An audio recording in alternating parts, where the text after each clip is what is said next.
শাশুড়ি চায় নগদ টাকা, স্বামী মোটর গাড়ি।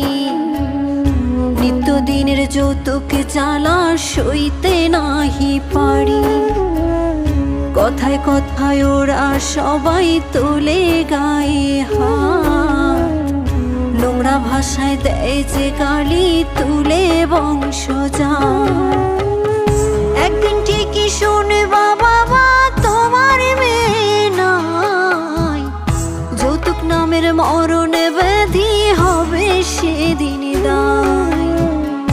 একদিন ঠিকই শুনবা বাবা তোমার মেয়ে নাই, যৌতুক নামের মরণ ব্যাধি হবে সেদিন দায়। বাবা যৌতুক নামের মরণ